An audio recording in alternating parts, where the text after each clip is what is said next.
Welcome to Marketplace Tech Bytes, our weekly review of some of the biggest stories making headlines across the industry. I'm Lily Jamali. This week on the show, we look at how tech can avoid fueling another insurrection. AI chatbots have entered the Section 230 chat, and Scarlett Johansson takes on Sam Altman over the use of her voice. See what we did there?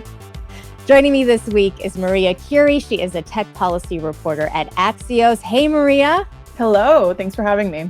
And we get to talk to you on your birthday week. Happy birthday. Thank you. Yes, it's my birthday, Gemini season. Geminis. We love our Geminis. Well, thanks for being here. It is really great to have you back. We're going to start, as we always do, with our bite of the week. What do you have for us this week?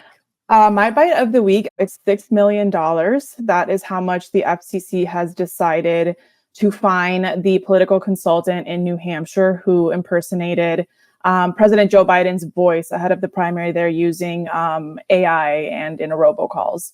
So that is how much that's going to cost him, $6 million. $6 million. So some teeth to the regulations that we've been talking about for the last several months. Very interesting.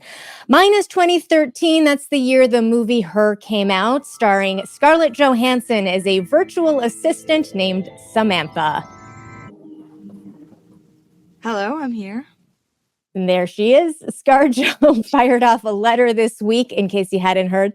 She is not happy that OpenAI used what she calls an eerily similar voice to hers for a chatbot assistant last week. More on that coming up later in the show. But first, a new report from a group of former tech company officials and academic researchers finds that far-right extremist militias are once again organizing on Facebook ahead of the November election. They say platforms must urgently address and act on threats to a peaceful election and transfer of power. Maria, one recommendation from this report is to ramp up content moderation. We know a lot of activity leading up to the insurrection happened on social media, Facebook in particular. Is the situation improving at all? Yeah, the report calls that an imperfect but really necessary way to mitigate these harms. I think based on these groups forming on Meta and on its different platforms and across social media, we can safely assume that it's not really improving. It's very difficult to moderate content, and I think a lot of these companies are facing the pressure of not moderating conservative speech and being very selective in that, because there are free speech rights here that they're also taking into account. Well, what have we seen social media companies do already to avoid fueling election violence? Is there anything we can point to? Well, what they would point to, so Meta, for example, has these election centers where they have their various platforms kind of coming together in one space to organize their different tactics across platforms and monitor the content that they're seeing and the threats that are coming up. They are sharing information on how to vote, reliable information that they're marking as official ways that you can go and participate in elections. They are labeling information that is false. They're investing in media literacy, and it does vary across platforms. So Meta is taking all of these actions, and then, they are, for example, banning political ads the week before the election starts. You have TikTok that is also limiting political ads, although they are viewed as some of the worst offenders when it comes to misinformation online. YouTube requires ad verifications. And then there's X, which, after Elon Musk took over content moderation, really, it was no longer a priority. And we saw the reinstatement of former President Donald Trump, who, of course, proliferate some of these messages around the 2020 election. And so it really varies across platforms. And like we said, the situation is getting worse. So they're not necessarily very effective. And there's a big call here for transparency. You mentioned YouTube a minute ago. They have now started allowing 2020 election denial videos back on their platform, saying that they don't pose a meaningful risk of real world harm anymore. The Washington Post says, though, that we don't know how they arrived at that conclusion. So I think, the key here is if you're going to make a call like that, you need to explain it. So we're going to be following those developments. We are now less than 6 months away from the election.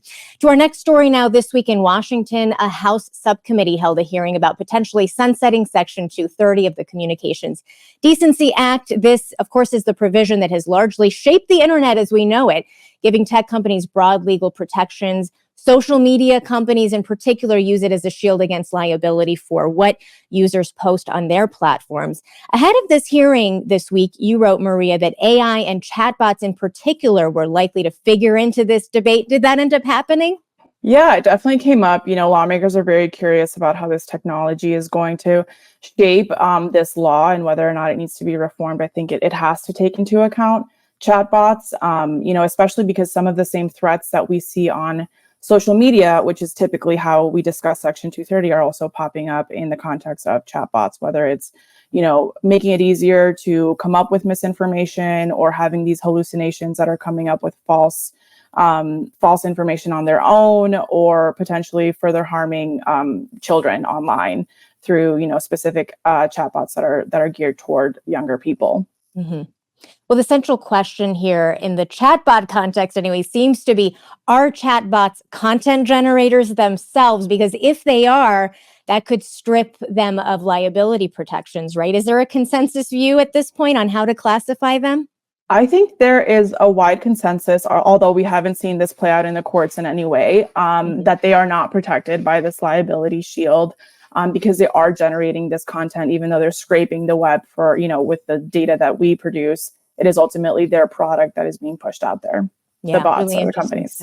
Yeah. Absolutely. Well, the government is wrapping its head. This is a quote from your story. The government is wrapping its head around how laws on the books today, some of them were written a while ago, apply to tech that is advancing at breakneck speed. So some food for thought there. Thank you for that. And finally, I'm so excited about this one. I don't know about you, but I consumed a good amount of popcorn watching reaction to Scarlett Johansson's revelation this week that OpenAI had approached her to voice an AI assistant in ChatGPT 4.0. She says she refused, and a voice that sounded eerily similar to hers was used anyway. So for context, she voiced the AI system in the 2013 movie Her, which we mentioned a moment ago. Listen for yourself. Here's a clip. Hi. Hi. How you doing? I'm well. How's everything with you? Pretty good, actually. It's really nice to meet you. So that's ScarJo. And here now is the voice of Sky, which OpenAI debuted last week. Hey, ChatGPT, how are you doing? I'm doing fantastic. Thanks for asking. How about you? Pretty good. What's up? So my friend Barrett here, he's been having trouble sleeping lately. And I want you to tell him a bedtime story about robots and love.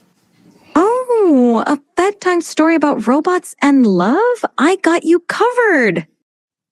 So does that sound like ScarJo to you? I got to start there with you, Maria. Yes, absolutely. How can you say it doesn't? And he tweeted her. Sam Altman tweeted that. So of course, it's just like the gaslighting is a little bit wild. But The here we are. My gosh. Okay, well, last week I was quoted as saying that OpenAI stuck the landing with the launch of ChatGPT 4.0, to which I now say, whoops. It wrong about that in retrospect. Yeah. But OpenAI's CEO, Sam Altman, says the voice belonged to a different actress, for the record. And in any case, the voice offering is no longer ChatGPT. OpenAI, I should say, has pulled it. So tell me about your Monday night when NPR's Bobby Allen reported this story, broke this story, because I could not turn away. I mean, here's my nerdy DC take. Regulators, And I'm so here for it.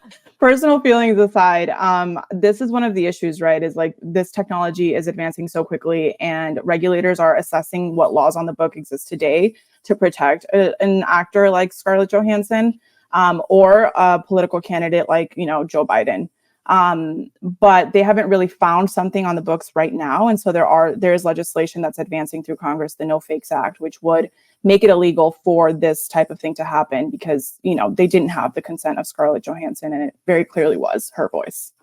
Okay, well, here's my super cool LA take. Yes. I'm just kidding. What are the consequences for OpenAI? I mean, this is an LA story in some ways. This is now one of the world's most powerful companies. They are accused of ripping off an A-list celebrity's voice. A reminder, that last year, Hollywood writers and later actors hit the picket line to demand protection from AI. So this is very near and dear to people. They're thinking about this, they're talking about this, and there's a sense that progress has not been made to the extent that, a lot of people hoped when they resolved those strikes. Yeah. So, I mean, legally, to my earlier point, I don't know that there are many consequences right now for OpenAI. But in terms of public trust and just perception with this company, it doesn't help their case, to pull these types of moves. Fair point. Shira Ovide of the Washington Post ranks this, by the way, number 6 in the pantheon of boneheaded mistakes by big tech, behind scandals at FTX, Theranos, WeWork. It's actually ranked right after Elon Musk's infamous 2018 funding secured tweet, for folks who remember that. Thoughts on whether this cell phone will have that kind of staying power? What do you think? Yeah, I think that this is not going to help Sam Altman's case at all, and it definitely helps lawmakers here. All right. One to watch. All right, Maria Curi, go enjoy your birthday week. It's so wonderful to have you here. Thanks for having me. And thanks to all of you for watching Marketplace Tech Bytes Week in Review. Make sure to like this video and subscribe to us. We are, of course, at Marketplace APM. Jesus Alvarado produced this episode, and I'm Lily Jamali.